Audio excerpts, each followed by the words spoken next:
The first time my roommate called me her boyfriend, I had a mouth full of mashed potatoes and her father was staring at me like he was deciding whether I deserved a handshake or a background check. To be fair, I had been warned the dinner might be a little intense. I had not been warned I was about to be promoted from guy who splits the Wi Fi bill to future son in law. My name is Owen Miller. I was 29 then, working as a junior architect at a firm in Portland, living in a two-bedroom apartment above a bakery that made our entire place smell like cinnamon every morning. I had a decent life if you counted reliable coffee, clean laundry, and a dating history so quiet my mother had started using the phrase, when you're ready, like I was recovering from a shipwreck. My roommate, Claire Bennett, was 28, a nurse with a laugh that could make a bad day take one respectful step backward. She owned exactly too many houseplants, labeled leftovers like a prison warden, and sang off key in the kitchen when she thought I had headphones on. I had never told her I sometimes took one earbud out just to listen. That was the problem with Claire. She was easy to live with in all the dangerous ways. She remembered how I took my coffee. She knocked twice before entering a room. She once stayed up until 2 in the morning helping me finish a presentation model, her hair in a messy knot, glue on her thumb, wearing my old college sweatshirt because yours are softer and I'm emotionally vulnerable to cotton. I was attracted to her, sure. I wasn't blind or dead, but we had rules. No dating roommates, no making the least weird, no looking too long when she padded into the kitchen in fuzzy socks and said, "Don't perceive me before caffeine." So when she leaned against my doorframe on a Thursday afternoon and said, "I need a favor," I should have faked a medical emergency. Instead, I looked up from my laptop and said, "If this involves moving a couch, I've recently become spiritually opposed to furniture. It's dinner." With furniture? With my parents. I paused. That sounds worse. She smiled, but it didn't quite reach her eyes. Claire had a face people trusted immediately, which made it easy to miss the tiny signs when she was bracing herself. The way her fingers found the silver ring on her thumb, the way she tucked her hair behind her ear twice when once would do. "My sister's coming into town," she said. "My parents are doing the whole family dinner thing." I told them I might bring someone. "You might bring someone." "Right. And I'm someone. You're very someone. That's the nicest thing anyone has ever said to me." She rolled her eyes, but there it was, the real smile, quick and bright. It landed somewhere under my ribs. I should have asked more questions. A mature man would have asked more questions. I chose instead to be a man who liked making Claire smile. "Why me?" I asked. Her gaze flicked away for half a second. "Because you're normal." "That is demonstrably false." "Because you're kind," she corrected softer. "And because when my mother corners you about your life plan, you won't panic and announce you're joining a monastery." "I make no promises." She laughed, then took a step into my room without asking. That was how I knew something was really bothering her. Claire respected space like it was a constitutional amendment. She sat on the edge of my bed, close enough that I caught the clean scent of her shampoo, something citrus and warm. "My ex will be there." The air changed. "Ryan?" I asked. She nodded. I knew only the outline. College boyfriend. Family adored him. He had a smile like a campaign poster and the emotional depth of a spoon. Claire never trashed him, which told me more than trashing him would have. "He's friends with my brother-in-law," she said. "Apparently he's in town and my mother thinks it'll be nice if everyone catches up." "Nice," I repeated. "She also thinks I should stop being picky." I closed my laptop. Claire noticed. Her eyes softened before she looked down. "I'm not asking you to lie, not really, just come with me. Sit next to me. Make it less awful." There were 100 practical reasons to say no: our apartment, our friendship, the careful little wall I'd built between what I wanted and what I allowed myself to want. But Claire was sitting on my bed, twisting that ring, and all I could think was that if her family had spent years making her feel difficult to love, I wanted to be the person beside her proving otherwise. "Okay," I said. Her head lifted. "Okay? Yeah, but if your mother asks my 5-year plan, I'm telling her I intend to become mysterious." Claire's shoulders dropped with relief. Then she reached over and squeezed my hand. It wasn't dramatic.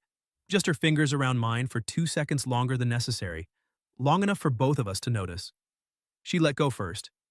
"Thank you, Owen," she said, and her voice had lost its joke.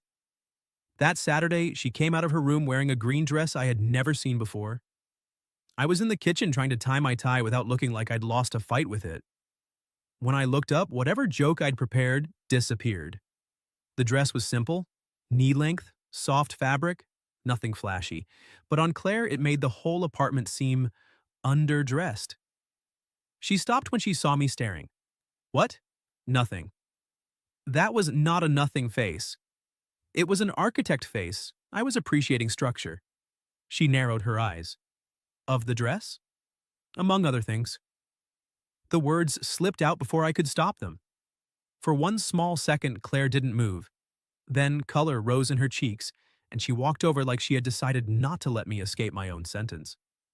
"Your tie is crooked," she said. I was going for approachable. You were going for strangled. She stepped close and took the tie in both hands. There are moments in life when your body has more honesty than your mouth. Mine went completely still. Claire's fingers brushed my collar, her knuckles grazing my throat as she loosened the knot and fixed it with practiced concentration.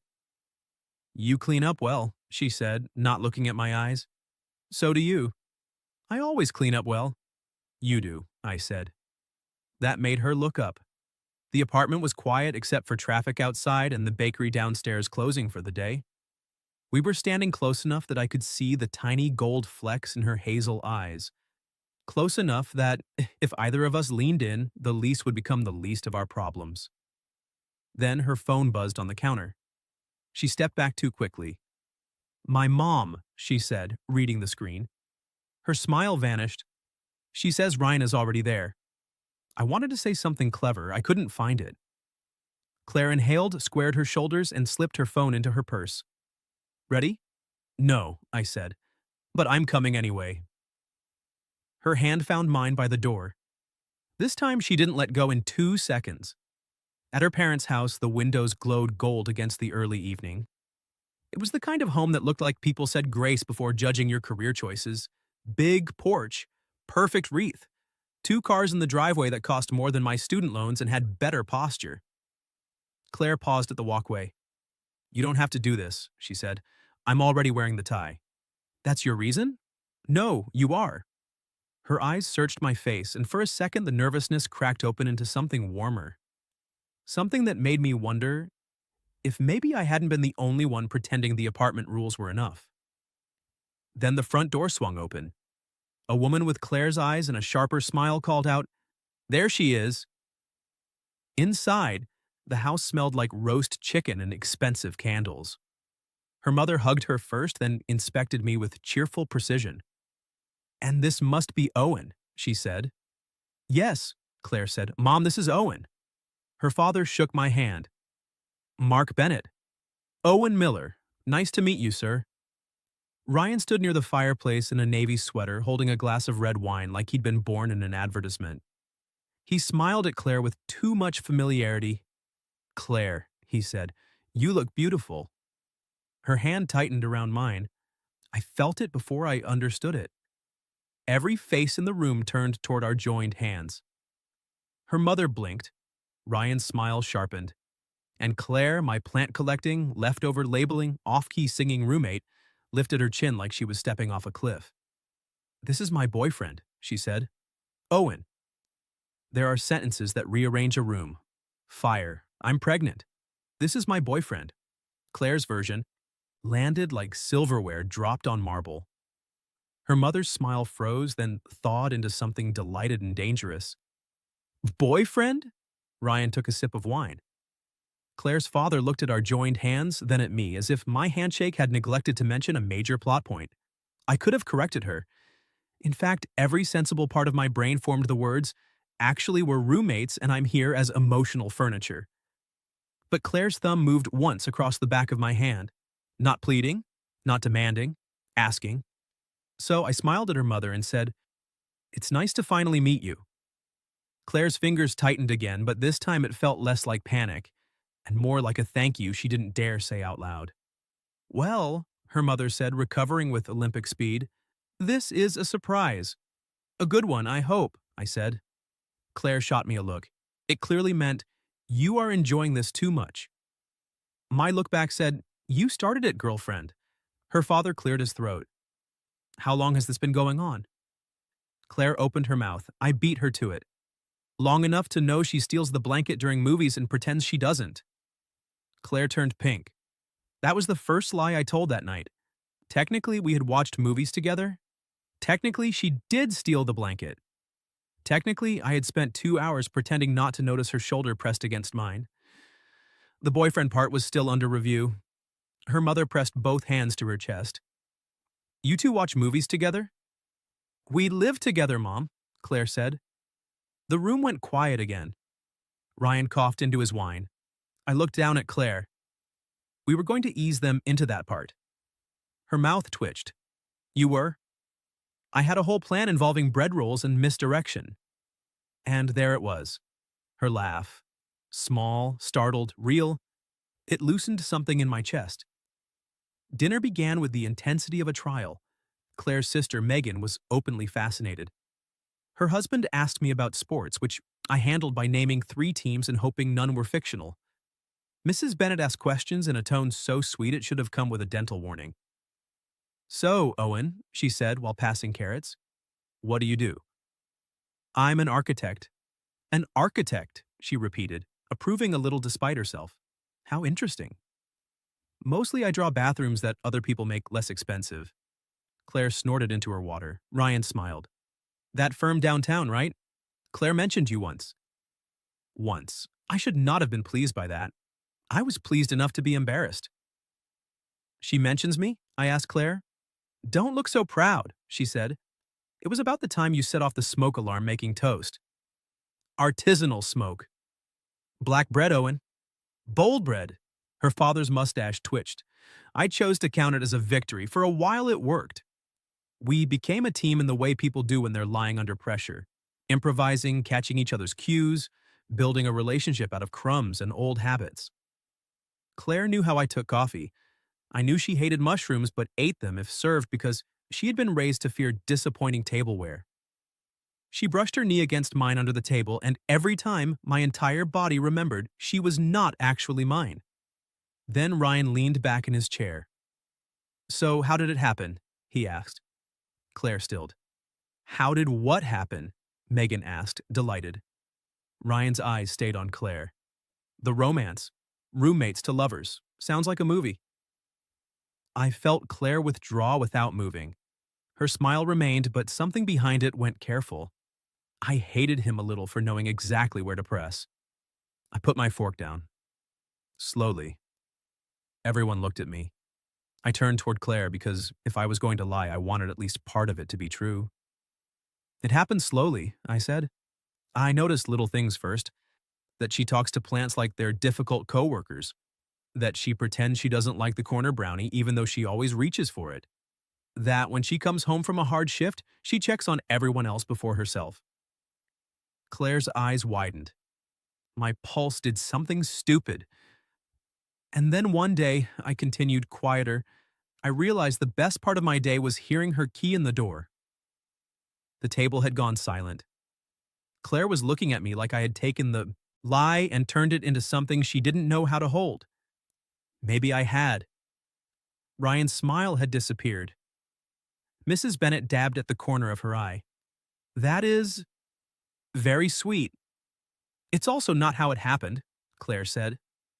My stomach dropped. Then she reached over and took my hand again, folding our fingers together on top of the table for everyone to see. He's leaving out the part where I fell first. My heart stopped behaving altogether. She looked at me, not at them. Because he is ridiculous and kind. Because he buys the good coffee even when he says he can't tell the difference. Because he listens when people talk, actually listens. And because he makes me feel like I don't have to perform being okay. The lie had vanished from her voice. Or maybe I had lost the ability to tell. Under the table, my knee touched hers. This time, neither of us moved away. After dinner, I escaped to the kitchen with a stack of plates and the desperate need to breathe. Claire followed me. The second the swinging door closed behind her, she whispered, "I am so sorry." I set the plates by the sink. For making me your boyfriend without a formal application process? I panicked. I gathered. I saw Ryan. My mom was doing that face. Everyone was waiting for me to be embarrassed about being single, and then your hand was there, and I just. She pressed her fingers to her forehead. "I'm sorry." I turned to face her. The kitchen was warm, fragrant with garlic and lemon. From the dining room came muffled voices and Megan laughing too loudly at something. Claire looked smaller here, away from the performance, not weak, never that. Just tired of being measured. "I'm not mad," I said. "You should be. I'm a little curious about our anniversary." Despite herself, she smiled. "June? Too vague. We deserve a holiday." "Owen." I stepped closer. Not enough to trap her. Enough that she had to tilt her chin up. "Claire, look at me." She did. My voice came out lower than I expected. I said those things because I meant them. Her smile faded. "I know tonight is pretend," I said. "I know why you said it, but what I said about you, that wasn't fake." For a moment she didn't breathe. Then she whispered, "Mine wasn't either." The kitchen shrank around us, her fingers were still curled at her temple. Slowly I reached up and touched her wrist, giving her time to pull away. She didn't. I lowered her hand between us and she let me hold it. There was no audience now, no Ryan, no mother with bright eyes. Just Claire and me beside the sink, holding hands like it was both a secret and an answer. "Your family thinks we're dating," I said. "Yes." "Your ex thinks we're dating." "Unfortunately." I brushed my thumb over her knuckles. "What do you think?" Her gaze dropped to my mouth. It was quick. Barely there. It ruined me. "I think," she said softly, "that if we talk about this here, I might do something unwise." Define unwise. The kitchen door swung open. Megan stood there holding an empty wine glass and wearing the expression of a woman who had just walked into chapter 1 of a scandalous novel. "Oh," she said. "Sorry, I was looking for the corkscrew, but I see you two are busy emotionally undressing each other." Claire yanked her hand from mine. "Megan." "What? I'm supportive." Megan opened a drawer, found nothing, then pointed her glass at me. "For the record, Owen, I like you better than Ryan. He has yacht shoe energy." "I appreciate the endorsement," I said. Claire covered her face. Megan disappeared again, calling, "Mom wants dessert in 5." The door swung shut. Claire and I stared at each other, then we both laughed. Not polite dinner laughter, not nervous laughter. Real laughter that bent us toward each other until her shoulder bumped my chest and my hand found her waist without thinking. She looked up. The laughter faded. My palm was at the curve of her waist. Her hand rested lightly against my tie, the one she had fixed in our kitchen. "Oh, we should go back," she said. "Oh, we should." Neither of us moved. Then from the dining room, Ryan's voice carried clearly. "So, does Owen know about Boston?" Claire went completely still beneath my hand. I didn't ask what Boston was, not then. Because her face had gone pale and whatever waited in that room had already taken enough from the moment between us. I leaned closer, my mouth near her ear, and said, "We go back together." Claire swallowed. Then she looked at me, not helpless, not hiding, choosing. "Together," she said. We walked back into the dining room, holding hands. Not because the audience required it, because Claire reached for me first. That detail mattered. It mattered so much I forgot, for half a second, that Ryan had just dropped the word Boston like a match into dry grass. Claire's mother was standing beside the dessert tray, face pinched with curiosity. Megan had gone very still. Mr. Bennett looked annoyed in the way fathers do when they sense a conversation has left the road, but don't know who's driving. Ryan smiled at me. "I was just saying, Claire never mentioned whether she told you about Boston." Claire's hand tightened. I kept my voice mild. "She tells me things when she wants to." That landed better than I expected. Claire looked at me, and some of the tension eased from her mouth. Ryan's smile thinned. "Of course." Her mother frowned. "Claire, sweetheart, I thought Boston was settled." "It is," Claire said. What's in Boston? I asked, because apparently I enjoyed walking into emotional traffic. A job, Claire said before anyone else could answer. A hospital there offered me a position last year. Last year? We had been roommates last year. I remembered her pacing the balcony in December, phone pressed to her ear. I remembered her saying it was nothing important when I asked. It was a great opportunity, her mother said. Specialized pediatrics, better salary. Ryan had connections there too. Mom, Claire said. Ryan lifted his hands. I'm not saying anything. You rarely need to, she replied. I liked her so much in that moment it almost hurt. Mrs. Bennet set down the cake knife. We only wanted what was best for you. No, Claire said, quiet but clear. You wanted what looked best. The room froze.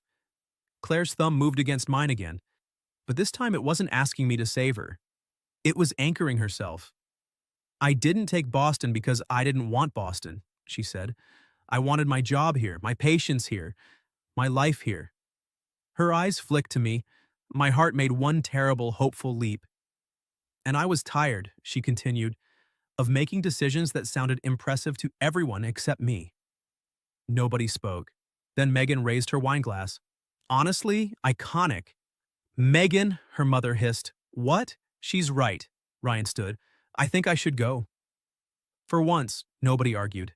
There were awkward goodbyes, a stiff hug from Mrs. Bennet to Ryan, a handshake between Ryan and Mr. Bennet that looked like two men agreeing not to sue each other. Then Ryan paused near Claire. If you're happy, he said, I'm glad. Claire didn't flinch. I am? His eyes shifted to me. I didn't glare, I didn't puff up, I simply kept holding the hand of the woman who had chosen to stay. And somehow that felt like the most honest thing I'd done all night. After he left, dessert tasted mostly like silence and buttercream. We didn't stay long. At the door, Mrs. Bennet hugged Claire too tightly. I just worry about you. I know, Claire said. Her mother looked at me over Claire's shoulder. Take care of her. Claire pulled back before I could answer. Mom, I take care of myself. Then, after a beat, she glanced at me. He just makes it nicer. I had no defense against that. Outside, the air was cold and smelled like rain. We made it halfway down the walkway before Claire stopped under the porch light. I lied to you, she said. You told them I was your boyfriend. We've established your relationship with accuracy is currently flexible. She didn't smile, so I stopped joking. Boston, she said. I should have told you. You didn't owe me that. I know. She wrapped her arms around herself, but I wanted to, that was the problem. The porch light gilded her hair. In the dark, her green dress looked almost black, and her bare shoulders made me want to take off my jacket and also not be cliché about taking off my jacket. I did it anyway. She glanced at me as I draped it over her shoulders. Very boyfriend of you. I'm committed to the role. Owen. Claire. A car passed, headlights sweeping across us, and then leaving. She looked down at the sleeves covering her hands. I didn't tell you because I was afraid you'd say I should go. I might have. I know, you're annoyingly decent. I'm sorry for my burden. And if you said I should go, I would have had to pretend that didn't hurt. My chest tightened. She looked up at me then, and the vulnerability on her face was so naked, I almost looked away out of respect. I didn't want to leave our apartment, she said. I didn't want to leave morning coffee or your terrible architectural documentaries or the way you always save me the last cinnamon roll and pretend you forgot it existed. I do forget things. You remember grout samples from 2019? Important grout? Her laugh trembled, then faded. I didn't know what it meant, she whispered. Wanting to stay because of you. I stepped closer. Do you know now? Her eyes searched mine. Do you? There it was. The edge we'd been walking since the kitchen, since the tie, maybe since the night she fell asleep on the couch with her feet in my lap and I spent 20 minutes afraid to move. I know I didn't want to be your fake boyfriend tonight, I said. Her face fell a little. I caught her hand before she could retreat. I wanted to be your real one. Claire went still. Rain began, soft at first, ticking against the porch roof behind us. I've wanted that longer than is convenient, I admitted. I told myself it was friendship, then respect, then lease preservation. That got the smallest smile. But tonight, when you said I was your boyfriend, I didn't feel trapped. I swallowed. I felt chosen. And I wanted it to be true. Her fingers curled around mine. You're not saying this because of Ryan? She asked. No. Or because my family put us through emotional dodgeball? No. Or because I look incredible in this dress? I looked her over before I could help it, slowly enough to make her cheeks warm. That, I said, is a contributing factor, not the thesis. She laughed, and then she was closer, her hand at my chest, my jacket slipping off one shoulder. Owen. Yeah? If you don't kiss me, I'm going to have to update my opinion of your courage. I had imagined kissing Claire in irresponsible detail. None of those imaginings included her parents' porch, rain, or the distant possibility of Megan watching from a window. It was still better. I touched her face first because I needed one last chance for either of us to stop. She didn't. She leaned into my palm, eyes half-lidded, and that tiny surrender undid me. Then I kissed her. Softly at first. Claire made a small sound, surprised, relieved, wanting, and stepped into me. Her hand slid up my tie, pulling me closer. The kiss deepened, warm and sure, years of not saying compressed into one breathless answer. When we broke apart, her forehead rested against mine. Well, she whispered, yeah, that complicates the lease. I'm willing to renegotiate terms. She smiled against my mouth. Addendum 1, more kissing. Approved. Addendum 2, you admit the cinnamon roll thing. Never. She kissed me again, quick and bright, like punctuation. Then the porch light flickered as the front door opened. Megan's voice floated out. I knew it. Mom, you owe me $20. Claire buried her face in my chest. I laughed so hard she had to hold on to me. For the first time all night, nothing felt fake. The drive home was 20 minutes. It took us 45. Not because of traffic. Because Claire kept looking at me like I was a sentence she wanted to reread, and I kept missing turns. You just passed our street, she said. I'm aware. You're aware and continuing? I'm giving us time to process. You're lost. I'm architecturally exploring. She laughed, curled in the passenger seat with my jacket still around her shoulders, rain streaking the windows behind her. Her lipstick was a little blurred from kissing me on her parents' porch. I was trying very hard not to feel proud of that.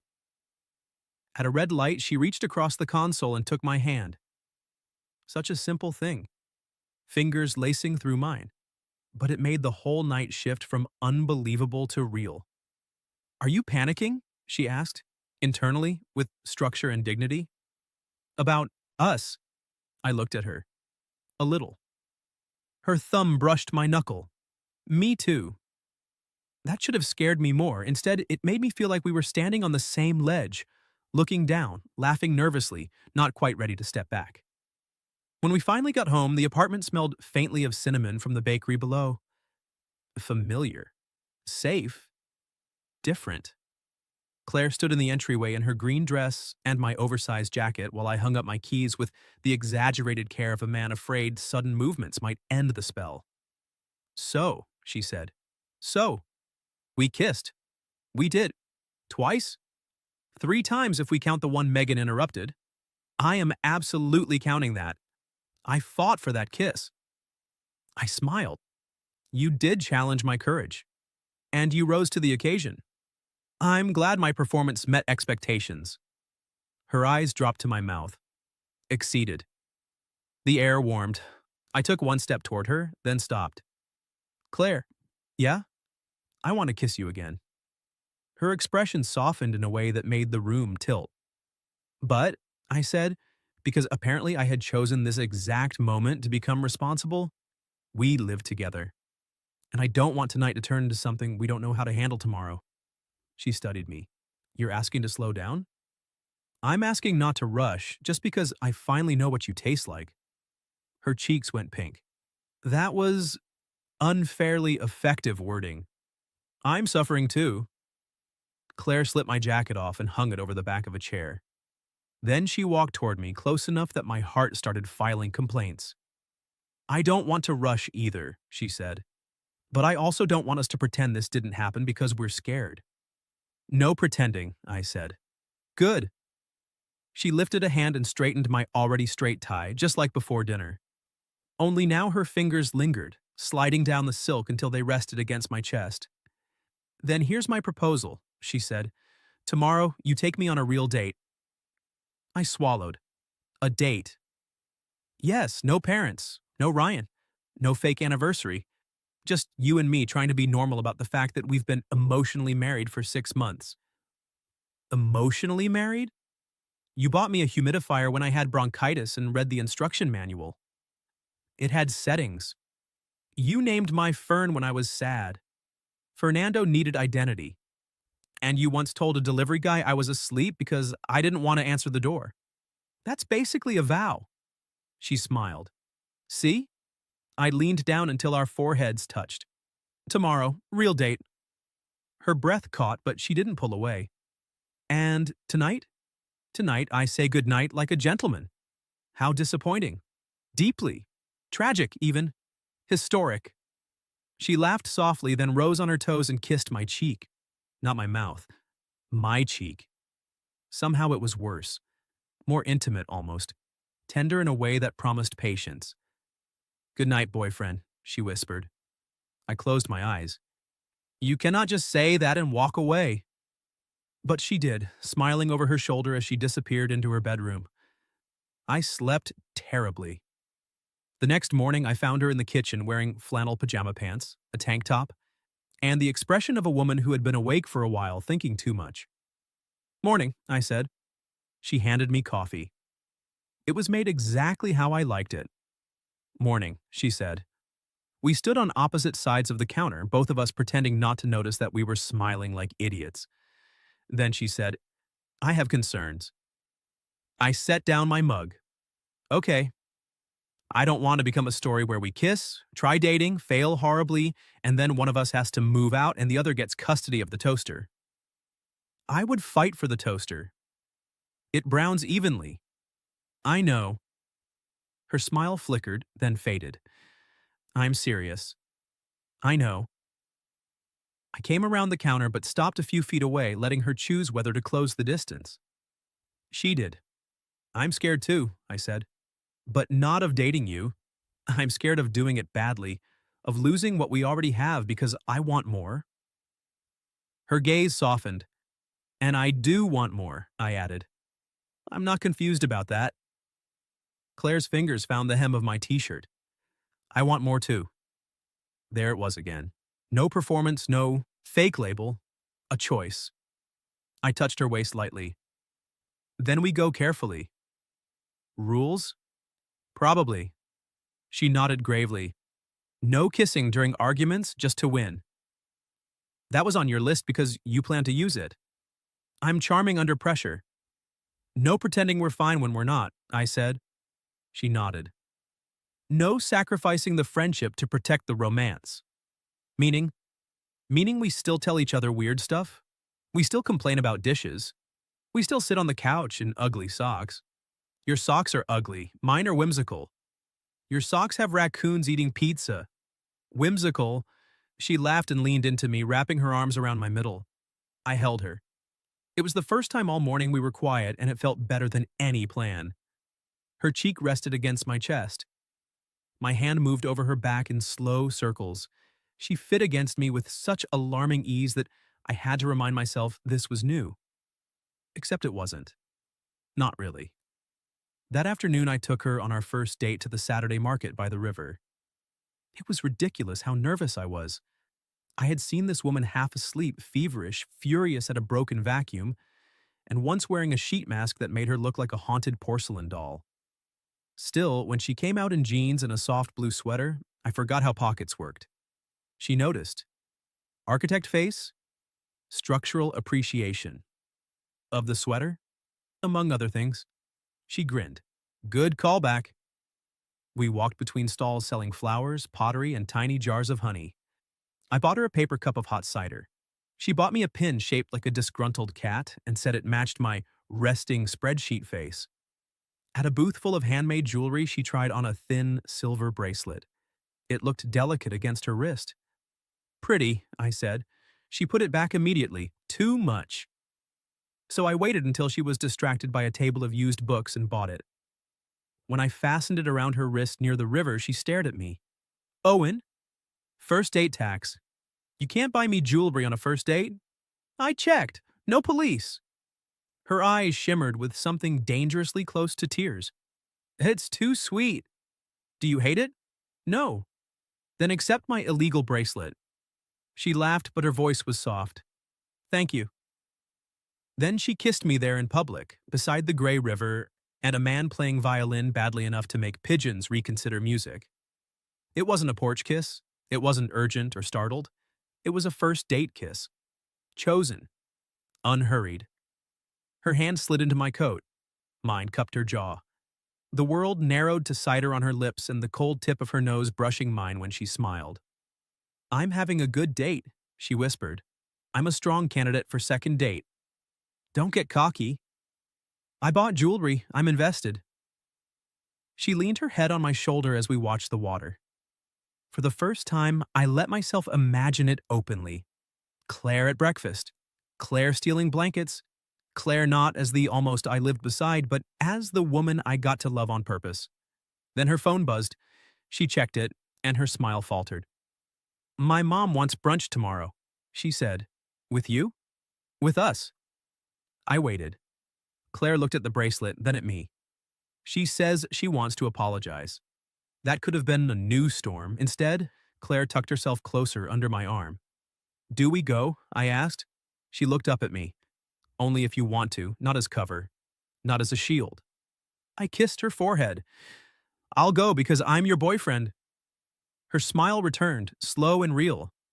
Real boyfriend, she said. The very inconvenient kind. The best kind, she said, and took my hand. Brunch at Claire's parents' house felt different in daylight. Less like a courtroom. More like a place where people had once loved each other badly and were trying, awkwardly, to do better. Claire wore the bracelet I'd bought her at the market. I noticed because I had become the kind of man who noticed her wrist now, her hand in mine, her thumb brushing the silver band when she was nervous. The small smile she gave me when she caught me looking. Stop staring, she whispered as we walked up the porch steps. I'm admiring my illegal jewelry. You're admiring yourself for buying it. I contain multitudes. She laughed, and when her mother opened the Docker, Claire didn't drop my hand. That mattered too. Mrs. Bennet looked smaller without the dinner party armor. No sharp smile, no perfect hostess glow. Just a woman in a cream cardigan holding a mug of coffee with both hands. Hi, sweetheart, she said. Hi, Mom. Her eyes moved to me. Owen, thank you for coming. Thanks for inviting me.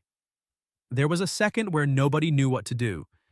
Then Megan appeared behind her mother wearing sunglasses indoors and holding a mimosa. Oh, good, she said. The emotionally competent couple is here. Maybe they can teach the rest of us. Claire's father muttered, It's too early for this.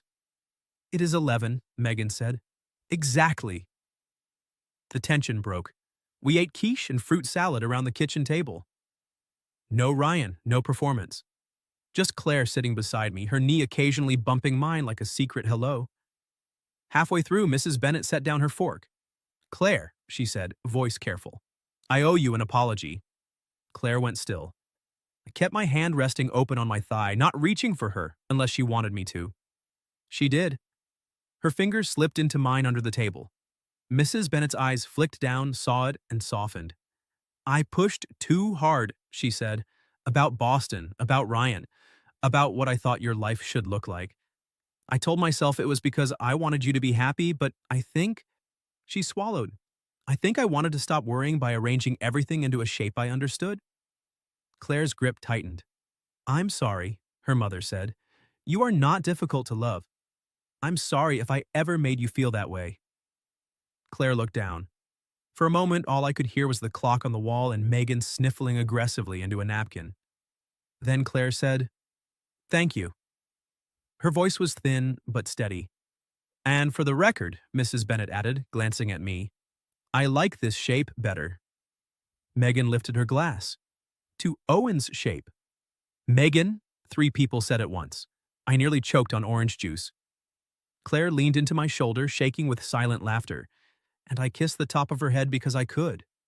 Because she was mine in the way a person can be yours only when they keep choosing to stay.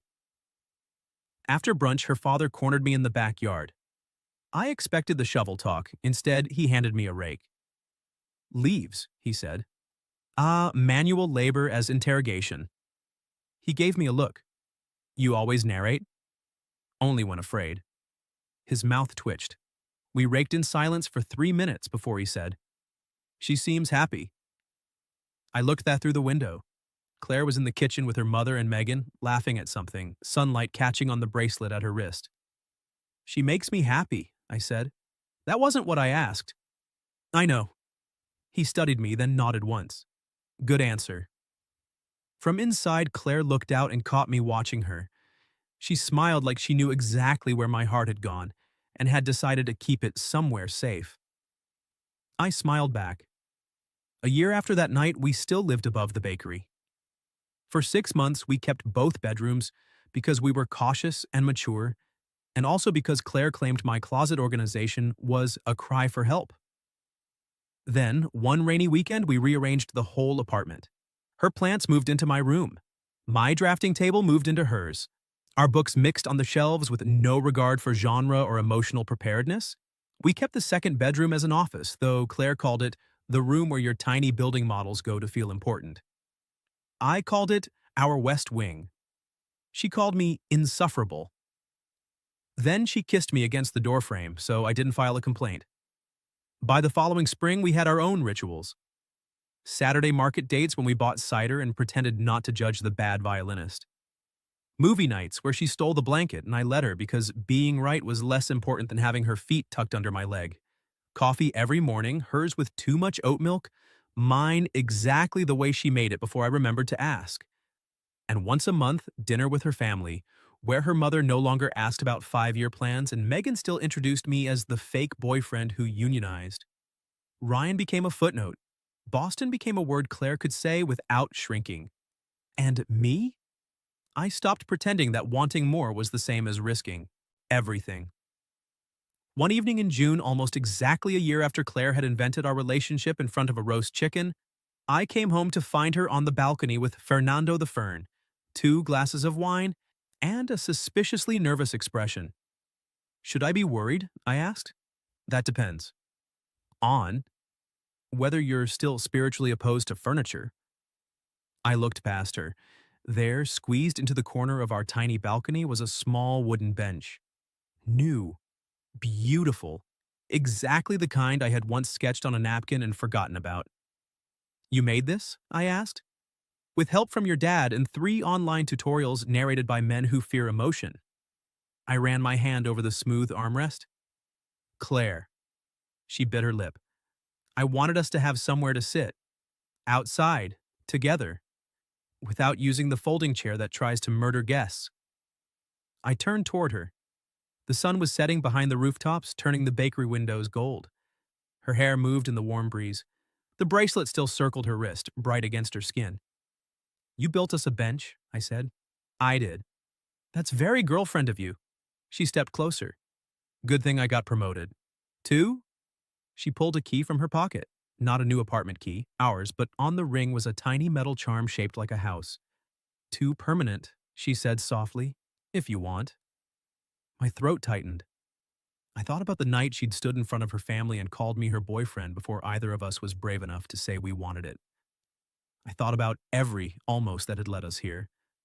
Then I took the key ring, kissed her palm, and said, Claire Bennett, I have been permanent since the first time you stole my sweatshirt and blamed emotional cotton. Her eyes filled.